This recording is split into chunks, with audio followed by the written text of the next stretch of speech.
Уважаемые гости из России, из Турции, уважаемые участники нашего сегодняшнего форума, конференции. Вы видите, мы ее решили провести вот в таком формате, чтобы получилась более активная дискуссия. Сегодня мы попытаемся раскрыть одно из направлений международной политики Абхазии в рамках сотрудничества России и Турции, которые исторически всегда для нас являются очень важными и соседями, и союзниками, и друзьями. Я хочу представить профессора Мустафу Айдына. Он бывший ректор университета Кадыр-Хасе. Сейчас он является членом Совета по международному управлению высшим образованием и членом, в частности, Европейской академии наук и искусств. Также хочу представить доктора Митата Челикпала, который является деканом в университете Кадыр-Хасе. Его сферами специализации являются вопросы защиты критической инфраструктуры, безопасности в Черноморско-Кавказском регионе. Он специалист по Северному Кавказу. Я хочу представить российских гостей.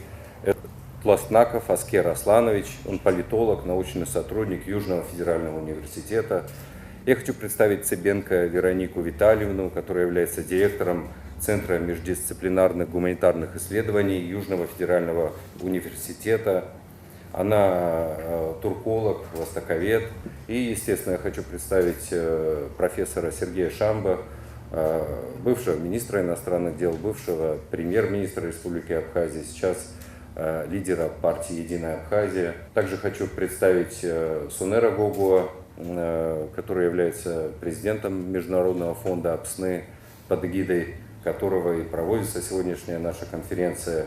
И Сунер, как вы знаете, это человек, который практически занимался многими этими вопросами на протяжении многих лет и тоже даст нам сегодня интересную практическую оценку перспектив и отношений между Абхазией, Россией и Турцией, какие есть возможности для этого и так далее. Сама собой тема очень интересная, но для нас особо имеет она значение, потому что Россия является первым стратегическим партнером для Республики Абхазия, а Турецкая Республика является через море наши соседи, и самое главное, где проживает большая наша диаспора. Вот посмотрим, Российская Федерация, это внешняя торговля 600 миллиардов долларов.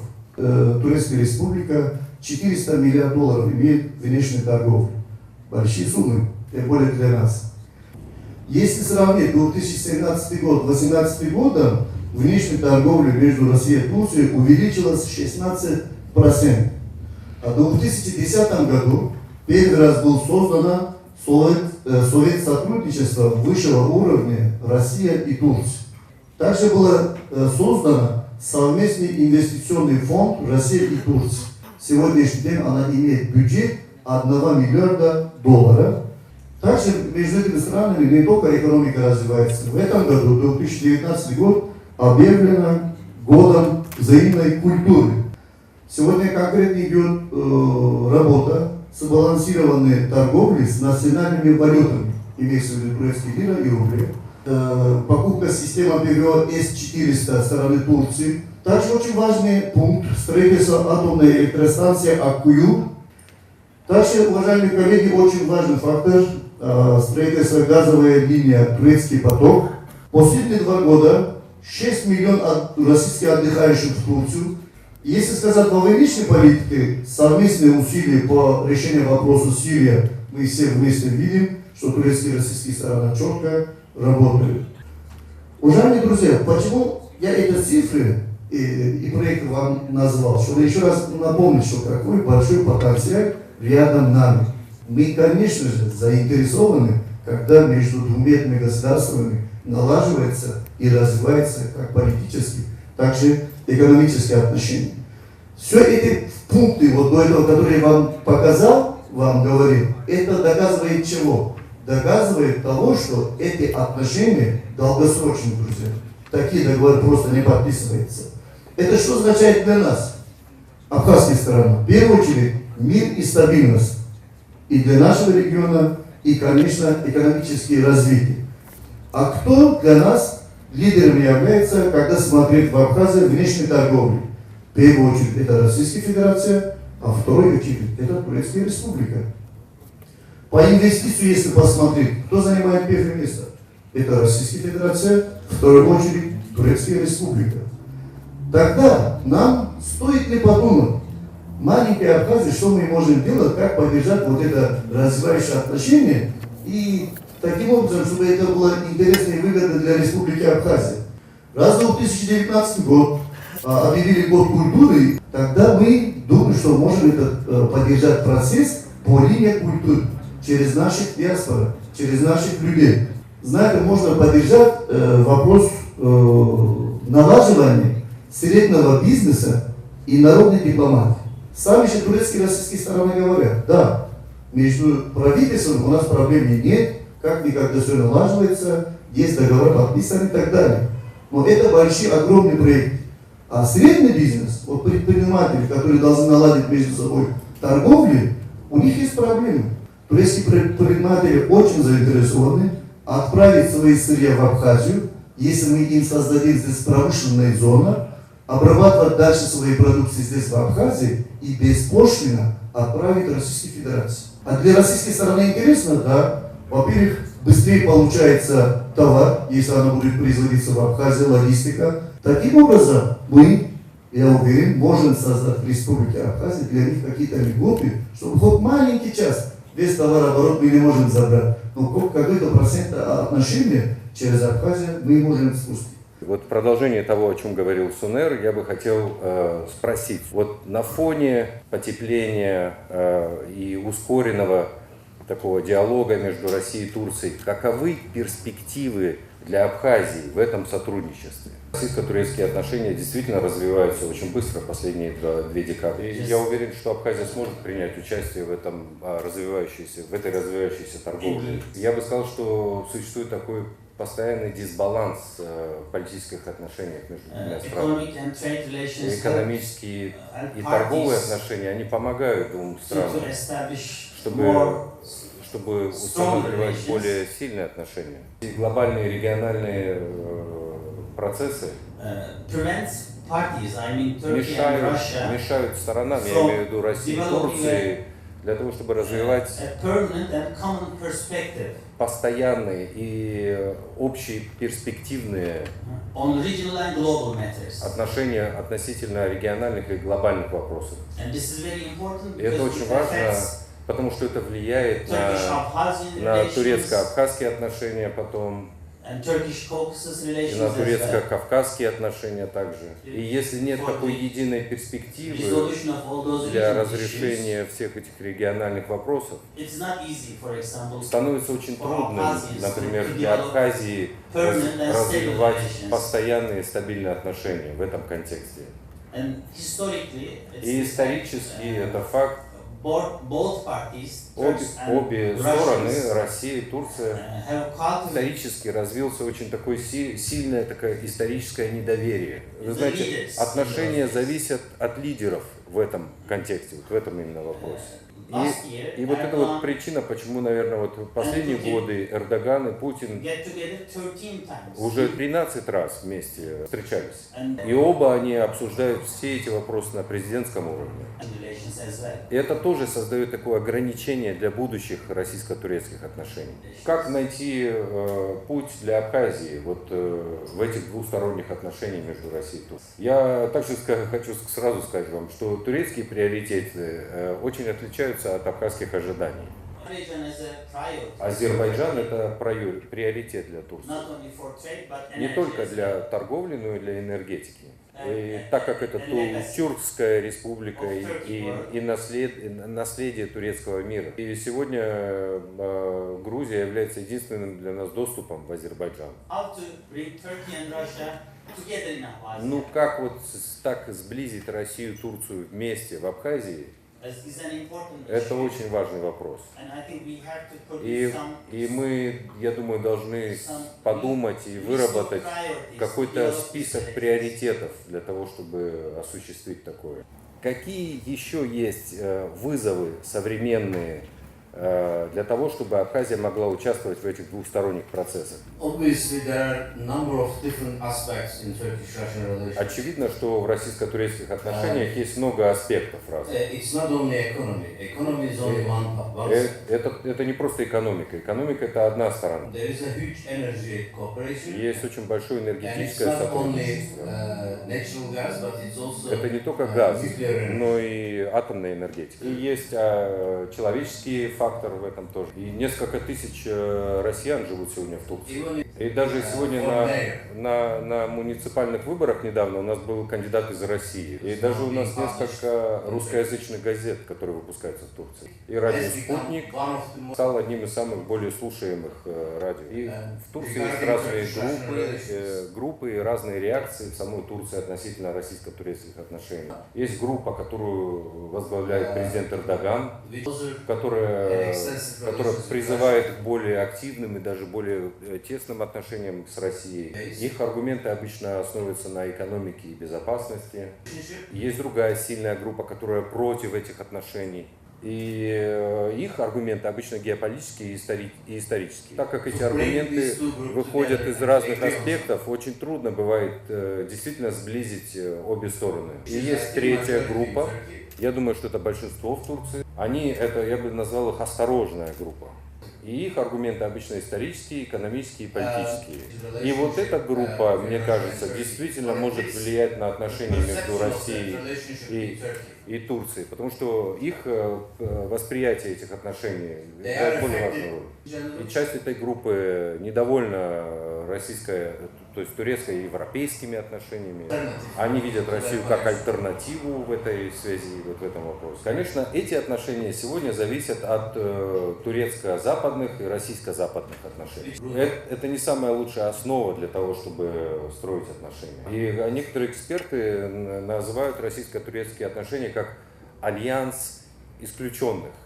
Это страны, которые исключены из западной повестки, и они начинают сотрудничать друг с другом. И для того, чтобы развивать более широкие и глубокие отношения, должно быть общее понимание будущего и должно быть единое видение. И второе ограничение – это экономическое состояние в обеих странах. Турции необходима большая экономическая поддержка из-за рубежа. И другая проблема, особенно в Турции, я знаю, и в России тоже есть. У турков и у русских очень длинная память.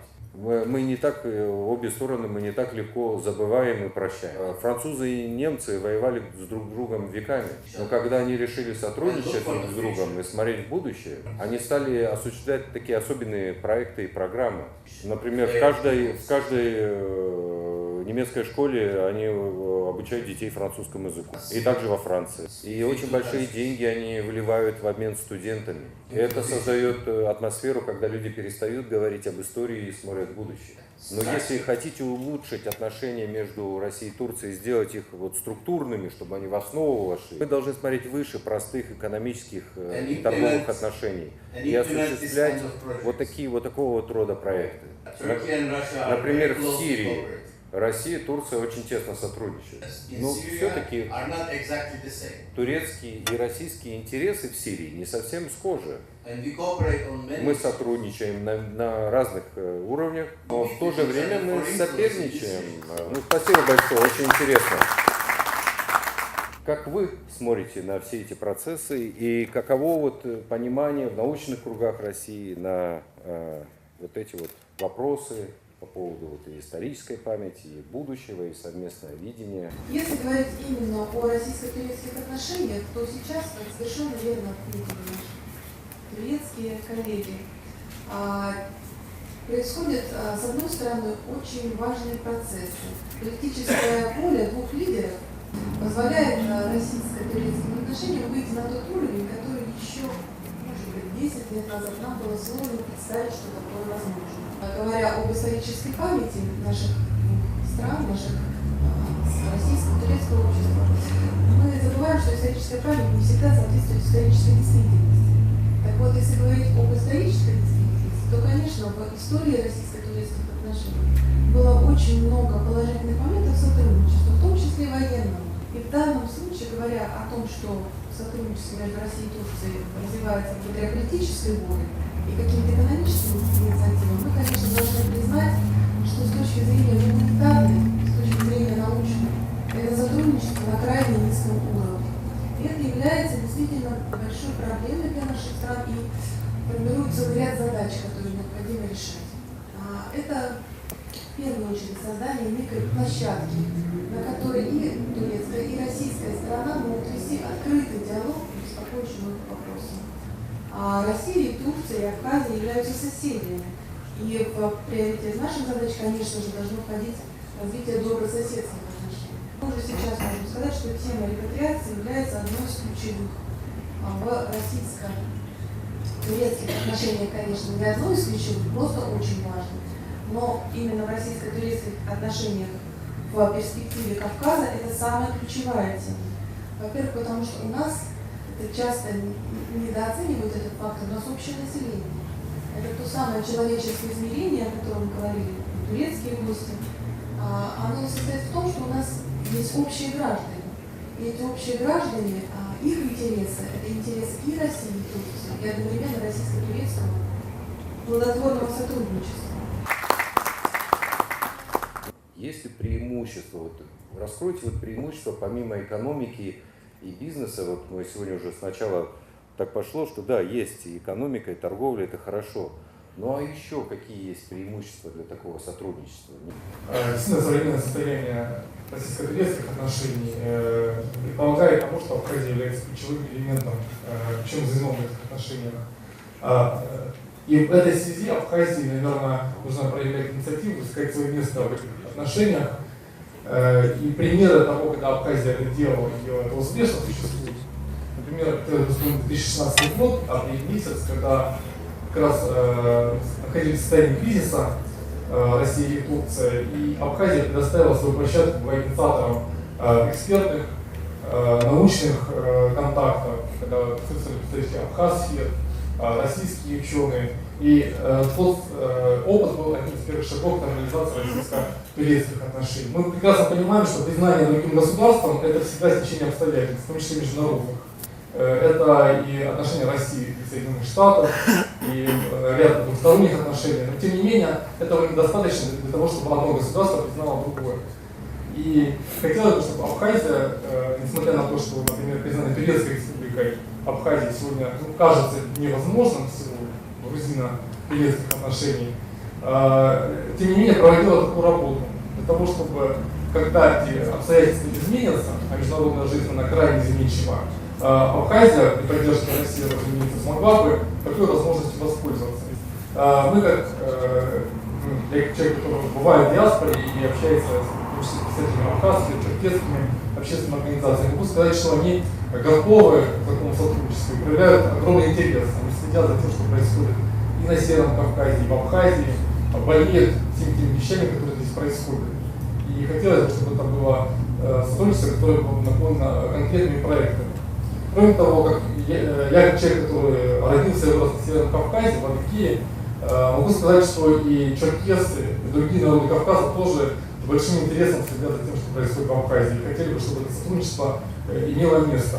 Мы здесь говорили о том, что наши народы помнят, да, и долгая история. Как все это суммировать, как все это преодолеть, как сделать так, чтобы цикличность истории наконец-то прервалась, и дальнейшее развитие вот этой истории Абхазия, Россия, Турция, чтобы пошла в позитивном ключе. Я вас хочу поблагодарить в первую очередь Сенеру, который последовательно так вот осуществляет эту нужную работу. Не только в таком теоретическом плане, как конференции, круглые столы, но и были предприняты практические шаги. Я хочу напомнить вам, что в свое время вот, мы организовали такой диалог между общественными палатами России и Турции, где посредником был установлен между сторонами Сонер-Гогуа.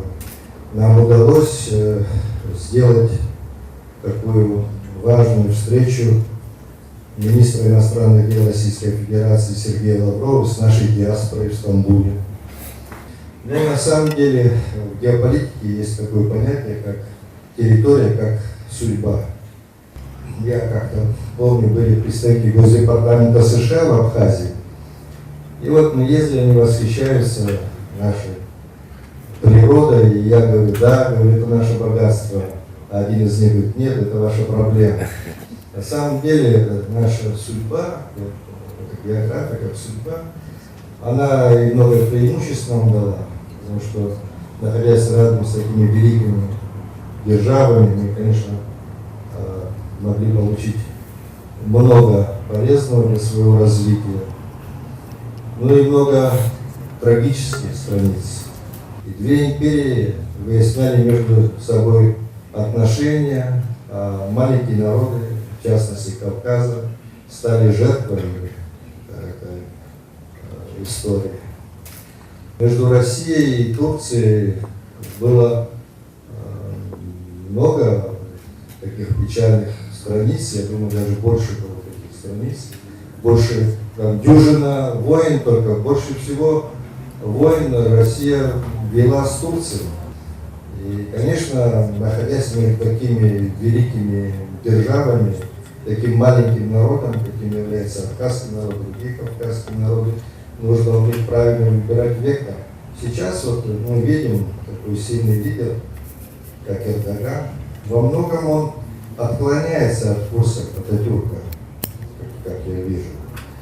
Если Ататюрк делал Турцию более светской страной, отходя от ислама, то Эрдоган за время своего правления 17 тысяч мечетей построено в Турции. И я думаю, что его симпатии к Путину вызваны тем, что оба основываются на таких традиционных ценностях. Вообще, надо сказать, что, конечно, мы живем в эпоху перестройства мировой системы. Но пока что не видится маловероятным того, чтобы Турция отошла от НАТО и настолько сблизилась с Россией. Прагматичная, нормальная политика, которая сегодня вообще во всем мире, после того, как глобализм стал доминировать в мире, должна основываться на экономических интересах. Здесь есть, конечно, экономически большие интересы, это соседние страны. Вот, и понимание того, что сегодня можно жить в мире, сотрудничать, никто ни у кого никакие территории сегодня отнимать не собирается, поэтому есть надежда на то, что нас ждет достаточно хорошее будущее. Спасибо за внимание. Понимаю, что нами руководят умные лидеры, люди, которые знают больше и видят, наверное, дальше. Очевидно, они понимают, что любая долгосрочная, стабильная политика и сотрудничество должны основываться на торговле и экономике. Для того, чтобы Абхазия смогла в этом всем принимать участие, нужно поговорить о возможности прямого сообщения. Допустим, воздушное сообщение с Россией, морское и воздушное сообщение с Турцией. Я даже хочу вас спросить о перспективе сухопутного сообщения между Турцией и Абхазией. Как можно будет здесь использовать Армению, да? Потому что Армения тоже нуждается в сухопутном сообщении с Россией через Абхазию, через Грузию, естественно. Yeah, why? Because it's not a priority for Turkish authorities up until that time. Вот сейчас для турецких властей это не является приоритетом. В Анкаре, когда они читают, они понимают, что цена слишком высока To establish some для того, relationship. чтобы устанавливать какие-то отношения. Last Но это вот 3 турецкий decades in подход the такой region. уже в регионе, последние 3 декады. there are some signs in Turkey now. И есть также и в Турции некоторые уже признаки, To have чтобы начинать уже какие-то перемены. Для Турции намного интереснее иметь маленькую Грузию, потому что Абхазия и Осетия независимые. И для Турции уже удобнее достигать эти страны через Россию. Поэтому я не ожидаю, честно говоря, от Турции никакого признания, например. Потому что сейчас это не приоритет. Может быть, абхазские власти, может они должны попытаться начинать налаживать трехстороннее сотрудничество между Абхазией, Турцией и Россией. Но я не вижу вот какой-то интерес со стороны России, например, или Турции, чтобы создавать своего рода такую атмосферу для трехстороннего сотрудничества. Потому что Турция для России выступает как соперник в этом And регионе. of course, it is Во-вторых, important. вот абхазские приоритеты тоже важны. Вы In хотите Abkhazia as увидеть соперничество России и Турции в Абхазии, и это It фактором may может affect стать. И это может Abkhazia as потом well. повлиять на Абхазию. Тогда надо поднимать приоритеты, которые были бы чисто экономическими и торговыми. Уважаемые коллеги, я, конечно, здесь понимаю, что есть и были проблемы, но с другой стороны, давайте посмотрим. Ничего невозможного здесь нет. Я помню, когда в 92-93 году началась война, было мнение, как можем защищать свою родину против Грузии, где около 3 миллионов населения. Однако мы победили, получилось. А я помню, мы же с вами обсуждали до 2008 года, никогда Россия не будет признавать независимость в Абхазии. Так что в глобальном нашем мире меняется все очень быстро. Обязательно мы должны открыть морское сообщение. Я помню, турецкая сторона как относилась к этому вопросу. Категорически были против. А сегодня не такая ситуация. Для этого, как позитивный человек и как практичный, у меня есть надежда, если мы будем правильно вести внешнюю политику и диалога, все возможно. Самый главный вопрос – это безопасность. Вопрос Грузии, конечно, там чуть тяжело. Нам было бы очень выгодно, это мое мнение, если мы могли бы транзитный коридор открыть через Грузию. Почему? В экономике в Абхазии сегодня многие трудности за то, что эта граница у нас закрыта. Мы только морское сообщение с Турцией должны работать с кораблями. Это вы представляете, целый корабль погрузить, получить товар, это стоимость проекта, это время и так далее. Если этот коридор было бы открыто, в форуме моментально заказать и получить и экспорт, и импорт, это было бы нам очень выгодно. Опять же, ссылаясь на законы геополитики, есть такое понятие, кто владеет коммуникациями, тот владеет и регионом. Поэтому вот эти коммуникации, которые очень раньше были развиты и связывали Россию с Закавказьем, а это выход на Турцию, на Иран, они были отсечены и строились новые коммуникации по направлению восток-запад, в том числе и железная дорога, которую мы знаем, нефтепровод.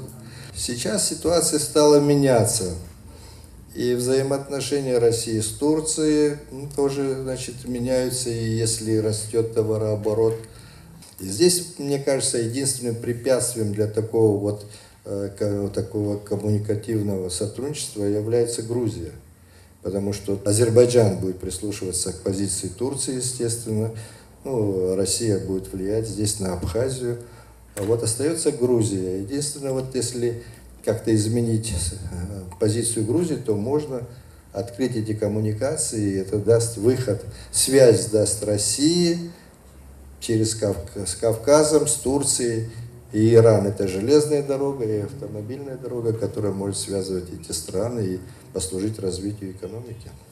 Самое главное, я вижу, как я только сказал, смотря географически наши возможности в Абхазии, главный проект – это открыть транзитного коридора. Об этом заинтересована и Россия, которая очень много наименовали своих товаров, также они заинтересованы отправить в Турцию, также из Турции через Абхазию в Российской Федерации. Какие шаги должна предпринять Абхазия, чтобы способствовать такому сотрудничеству между Россией и Турцией? И если мы будем предпринимать правильные шаги, тогда мы сможем попасть в повестку дня вот этих двусторонних отношений. Мне кажется, что о многом можно было бы договориться, но здесь, как я вижу, Соединенные Штаты Америки всегда мешали этим процессам. Почему? Я вот объясню на одном примере. В 1997 году обсуждался вопрос проведения нефтепровода из России, из Новороссийска в Турцию через Абхазию. Но не состоялся он, потому что Грузия оказалась против. А почему Грузия против оказалась? Потому что оттуда управляют и не дают, и, как еще раз говорю, о том, чтобы коммуникации связывали этот регион с Россией. И поэтому потом было принято решение провести по дну моря. А то, что сегодня в мире вообще ослабевает влияние Соединенных Штатов Америки, и если постепенно они как-то начнут сокращаться, как шагреневая кожа, может быть, легче станет. А к этому все, мне кажется, идет. Но нужно запастись терпением, как всегда. But what is absolutely necessary Ну, is что the абсолютно political will. необходимо, это политическая воля. В Турции есть два фактора, которые влияют на решение по Абхазии. В Турции вот это глубокое историческое чувство относительно турецкой дезинтеграции Турции. И очень большой страх, что Турция может распасться. И это, конечно, это произошло в результате того, что распалась Османская империя. Даже Турецкая республика Северный Кипр. Турция единственная страна, которая признает турецкий Кипр, но Турция никогда не преследовала политику, чтобы способствовать признанию турецкого Кипра. Политическое признание Абхазии со стороны Турции практически невозможно. Для того, чтобы, например, увеличить абхазский экспорт или реэкспорт, это можно легко сделать. Я думаю, тоже Турция сможет найти способ, чтобы убедить грузин по такого рода вопросам. So I'll give you an example again. И вот еще один пример приведу. A quadruple relationship. Четырехсторонние отношения. So let's say Russia starts direct flights from Moscow to Nicosia in Turkish side, Turkish Cyprus. Россия начнет прямые авиарейсы из Москвы в Никосию, турецкую часть Кипра. And Turkey starts from direct flights from И Istanbul to Турция Slumi. начнет прямые рейсы из Стамбула в Сухум. Would Russia do that? Россия сможет на это пойти? I very much doubt it. Я очень сомневаюсь. Но здесь, уважаемые наши гости, очень правильно сказали. В этом проекте, в этом деле Турция первый шаг никогда не сделает. Грузия является открытой дверью к турецким другим республикам и так далее. Мы здесь должны общаться с российскими коллегами и найти взаимовыгодно те точки и проекты, и вместе с российскими коллегами обратиться к Турции. И таким образом это реализовать этих проектов будет легче. Здесь Россия, если мы найдем те взаимовыгодные проекты, поможет нам это. Вот эта красная линия, которая разделительная линия, которая есть, действительно вот эта труба решает все. И вот труба решила, что российско-турецкие отношения так резко изменились, да? Как бы о чем мы ни говорили, тут вот труба решает все. Это первое. Я хотел бы задать вопрос господину Айдын. В Базеле произошло историческое событие, да? И на это первый, кто отреагировал из мировых лидеров, был как раз-таки господин Эрдоган, который буквально 2 дня назад заявил о том, что Турция предлагает России бездолларовую торговлю. Вот в связи с этим у меня вопрос к господину Айдын. Настолько, я понимаю, Турция уже готова, и готова ли Россия переходить? Потому что на доллары мы понимаем, что очень много финансовых институтов, которые подвязаны, в том числе и нефть. Готова или нет Россия пойти на это? И второй вопрос. В России сегодня существует, то есть для диаспоры существует очень серьезная проблема. Проблема коренных народов в России. Черкесы, в том числе, не имеют этого статуса. Я не знаю о Базеле, что было там. But I know Erdogan is, Знаю, что every time he Эрдоган, meets with Putin, каждый раз, когда встречается с he Путиным, calls for trade он between призывает Рубль and лира. торговли в рублях и лирах. Если бы они согласятся торговать в There will российской be лире, quite a much Turkish lira in Russian hands. появится в российских руках больше, And they don't know what to do with that Turkish и lira. они не будут знать, что с ними делать. Сколько я знаю, могу ответить этому вопросу, о чем идет речь. Торговли национальными валютами, то лира и рублей. Но здесь есть два вопроса, два главные проблемы. Один проблема – это технический вопрос банковской системы, пока не налажена, недостаточно налажена между Турцией и Россией. А второй вопрос – экспорт, импорт не балансировано между Россией и Турцией. Огромная есть разница. Черкесы – титульный и бититульный народ в 3 республиках. Титульный в Адыгее, бититульный в Карачаево-Черкесии, Кабардино-Балкарии. И имеют там, соответственно, ряд преимуществ. То есть закон о малых коренных народах там вообще на повестке дня не стоит. Для репатриации есть другие серьезные вопросы, которые очень часто актуализируются со стороны адыгов. Это в первую очередь вопрос о признании соотечественниками. Да. Представителей диаспоры. Этот вопрос на данном историческом этапе с российской стороны решен отрицательно на данный исторический момент. Что будет дальше, мы этого сказать не можем. Однако он является наиболее дискуссионным. Что мы делаем со своей стороны как ученые? Мы пытаемся сделать все возможное, чтобы процесс репатриации воспринимался без страха, а как какой-то процесс, который нужно изучать со всех сторон и понимать со всех сторон. Потому что когда есть некие страхи, они преувеличивают какие-то негативные стороны. Негативные стороны репатриации тоже есть. Отрицать этого мы не можем. То есть есть и вопрос радикального ислама. Такой вопрос есть. Но если мы преувеличиваем эти вопросы, они нам не дают видеть какие-то позитивные стороны. Абхазия со своей стороны, конечно, должна либо сама проводить такие исследования, либо проводить их в партнерстве с российскими, с турецкими исследователями.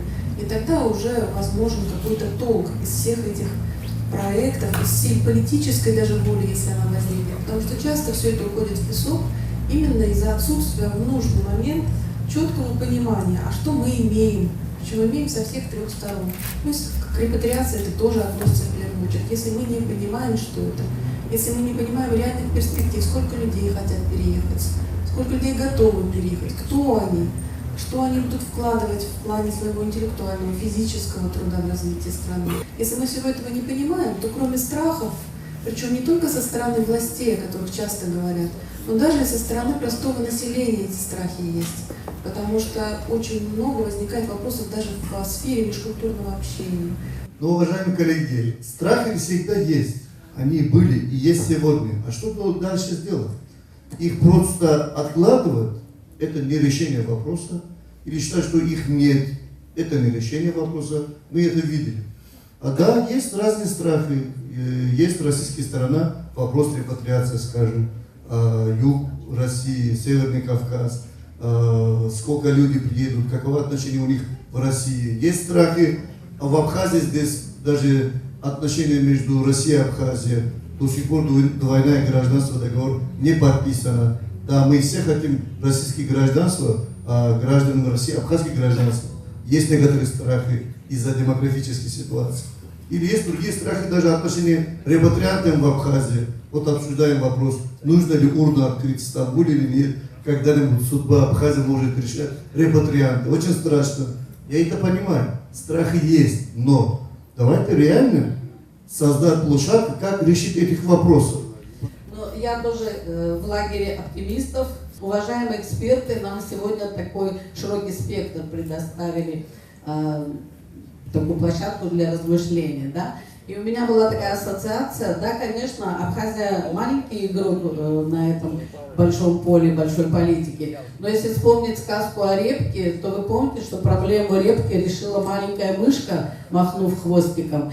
Поэтому я думаю, что у нас есть возможность, и мы прекрасно понимаем, что надо внутри создавать условия безопасности для инвесторов. Поэтому я думаю, что нам нельзя стоять на месте, надо просто двигаться вперед и не бояться быть той мышкой, которая решит вопрос. Спасибо большое всем участникам. Спасибо за то, что посетили наш форум и за откровенный разговор. Спасибо.